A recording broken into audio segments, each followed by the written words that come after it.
بسم الله الرحمن الرحيم. الحمد لله والصلاة والسلام على رسول الله، أما بعد. اللهم ربي يسر ولا تؤسر وتمم بالخير. سبحانك لا علم لنا إلا ما علمتنا إنك أنت العليم الحكيم. السلام عليكم ورحمة الله وبركاته. Hürmetli ustazlar, peshqadamlar, qarindoshlar. Hammanglarga Allohning rahmati, salomi, barakati bo'lsin. Bugungi darsimiz, ya'ni hifzul lisan, tilni saqlash degan darsningki davomi. Biz oldingi darsimizda, ya'ni tilninki Alloh subhanahu va taoloninki insonlarga ato qilgan eng katta ne'matlardan biri ekanligi va tilninki dunyo oxiratda insonning foydasi va ziyni uchun bo'lganligi to'g'risida so'zlab o'tgan. Bugungi darsimizda buni davomlashtiramiz. Til, ya'ni bu hajmi intayin kichik, manfaati ko'p bo'lgan bir a'zo insonninki. Ba'zi vaqtida uning insonga bo'lgan ziynimi nihoyat qattiq bo'ladi. Shunga payg'ambarimiz sollallohu alayhi vasallam shu tilninki yomonligidan Allohga sig'inib panoh tilab shundoq degan: Allohumma inni a'udhu bika min sharri lisani, ravohu Abu Dawud. Ey Alloh, men mush tilimninki yomonligidan, ya'ni yomonlikqa yoki yomon so'zlarni qilib silishidan sizlarga sig'inib panoh tilayman. Va payg'ambarimiz sollallohu alayhi vasallam sahobalardan va o'zining ummatlaridan shu til tarafdan ketib qilishdan ansirgan. Sufyan ibn Abdullah Saqafiy radhiyallohu anhu degan: "Ya Rasululloh, sizlar mendan eng ansiraydigan narsa nima?" degan vaqtida payg'ambarimiz sollallohu alayhi vasallam tilini tutib turib, "Mushuningdan ansirayman, ya'ni mush til sababidan ketib qilishdan ansirayman" degan. Bu Tirmiziy rivoyat qilgan hadis. Sahabalarmo shu tildan ansiraydigan bir shaklda yashagan. Abu Bakr Siddiq radhiyallohu anhu o'zining tilini chiqarib, "Bu til meni halokat o'rniga elib bordi." Ibn Abbas radhiyallohu anhu o'zining tilini tutib turib, "Esit sana, yaxshi so'zni degan g'animatga erishsan, yoki yomon so'zni deyishdan sukut qilgin, salomat qolasan. Agar undaq qilmasang, bilginki sen cho'qim pushaymon qilasan" deb tiliga xitob qilgan. Endi tilninki bu xatiri dunyo oxiratda nihoyatda pek katta, buyuk bo'ladi. Nurg'un kishilar shu tili sababdan hayotini yo'qotgan, ya'ni hayoti tugagan.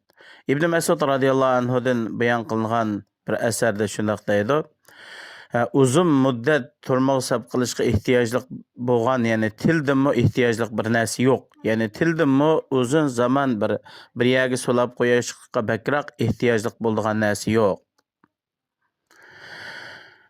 Hatto bu til o'zining sahibini, ya'ni halokatga ilib boradi. Bu Allohga muflis, ya'ni hamma narsadan ayrilgan holatda uchrashadi. Bu to'g'rida payg'ambarimiz sollallohu alayhi vasallamdan bayon qilgan bir hadisda, ya'ni Imom Muslim rivoyat qilgan hadis, payg'ambar alayhissalom sahobalardan so'ragan: "Atadruna mal muflis?"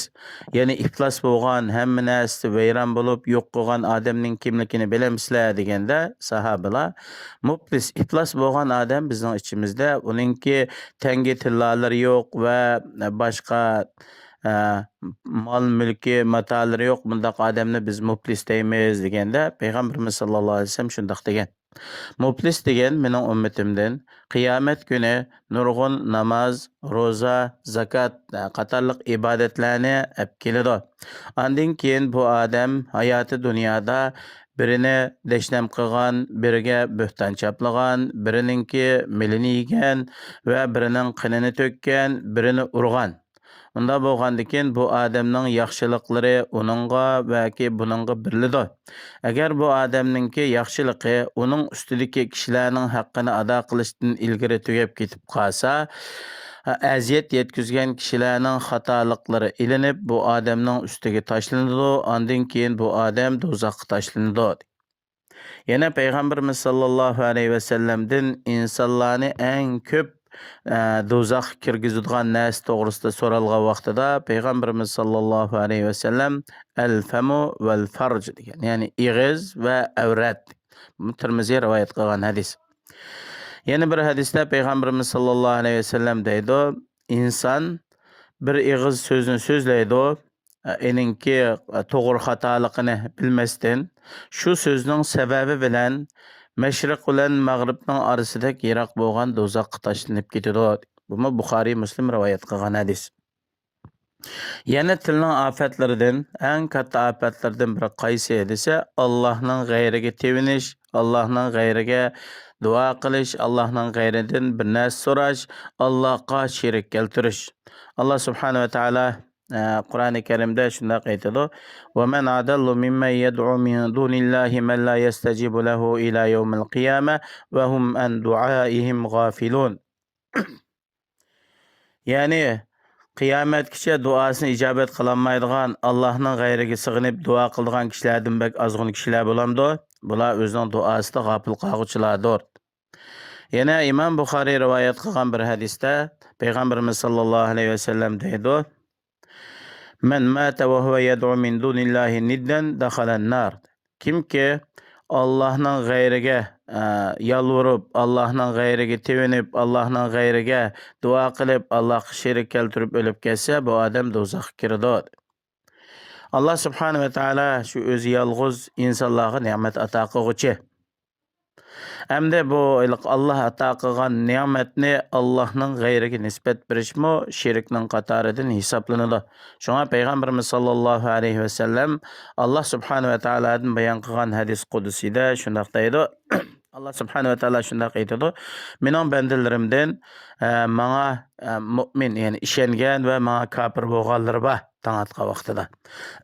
Ammo Allohning fazli rahmati bilan bizga yomg'ir yog'dirildi deb qaragan kishilar menga ishonguchilar va yulduzlarga inkor qiluvchilar yoki kofir bo'luvchilar. Ammo palani turdagi yulduz palani yerga kelsa yomg'ir tushidi. Mana shu yulduzning sababi bilan yomg'ir yog'dirildi deb qaragan kishilar menga kofir bo'luvchi, yulduzlarga ishonguchilar deb bayon qilgan. Bu Imom Buxoriy rivoyat qilgan hadis. Shuningdek, Allohning g'ayridan panohlik tilash va Allohning g'ayriga tevinishmi u odamga qo'rqinch, ojizlikdan boshqani ziyoda qilmaydi. Bu to'g'rida Alloh subhanahu va taolo Qur'oni Karimda aytadi: "Va annahu kana rijalun minal insi ya'uduna bi rijalin minal jinni fazaduhum rahaqad."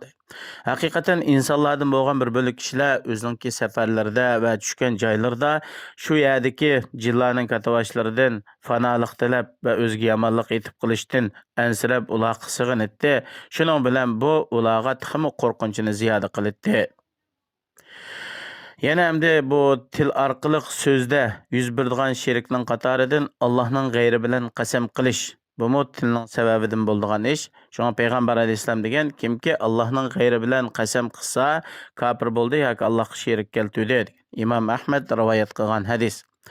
Yana kimki islom millatining g'ayrida qasam qiladi ekan, mayli bu odam yolg'on qasam qilsin, qasddan qasam qilsin, bu odam o'zining degandek bo'ladi.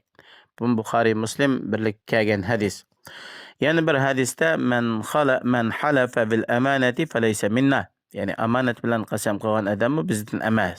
Ya'ni cho'qim qasam Alloh bilan, Allohning ism sifatlari shuning bilan bo'lish kerak. Inodan boshqa narsalar bilan qasam qilinishninki to'g'ri emasligi bu hadislardan ochiq bayon qilinadi.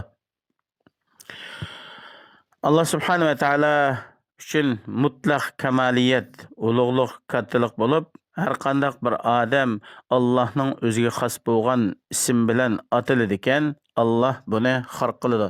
Shunga payg'ambarimiz sollallohu alayhi vasallam bir hadisda ya'ni ismlarninki eng nachar, eng e'tiborsizlari Allohninki huzurida bir odam o'zini Malikul Amlak, ya'ni podshohlarning podshohi yoki shohinshoh deb mandaq atash eng Allohning nazarida e'tiborsiz, e'tiborga ilinmaydigan ism. Chunki Allohdan boshqa podshohlarning podshohi yo'q. Bu birlikka kelgan hadis. Hamda har ish yolg'iz Alloh uchun bo'ladi. Xolash, mashiyat Alloh uchun bo'ladi. Shunga boshqalarning xolishi Allohning xolishi bilan hargiz barobar bo'lmaydi. Labzida bo'lsin, ma'noda bo'lsin. Shunga payg'ambarimiz sollallohu alayhi vasallam hadisda la taqulu ma sha Allohu va sha'a fulan, walakin qulu ma sha Allohu thumma sha'a fulan. Ravahu Ahmad. Ya'ni sizlar bir so'zni degan vaqtida Alloh xolisa va faloni xolisa degan gapni qilmanglar. Lekin Alloh xolisa andin keyin faloni xolisa deb manda desanglar bo'ladi. Ya'ni bandalarning xolishini Allohning xolishi bilan barobar qilish bu to'g'ri emas. Bu inson shu til orqali ezib ketadigan ishlarning qatoridan deb payg'ambarimiz sollallohu alayhi vasallam ko'rsatma bergan. Allah subhanahu va taolo har zaman har birimizni tillarimizni to'g'ri shaklda ishlatib, Alloh va Allohning rasuli rozi bo'ladigan so'zlarni so'zlash orqali Allohninki jannatiga erishishga muvaffaq qilsin. Darsimizninki davomini yani davomlashtiramiz. Ko'rishguncha hammanglarni Allohga topshirdim. Assalomu alaykum va rahmatullohi va barakatuh.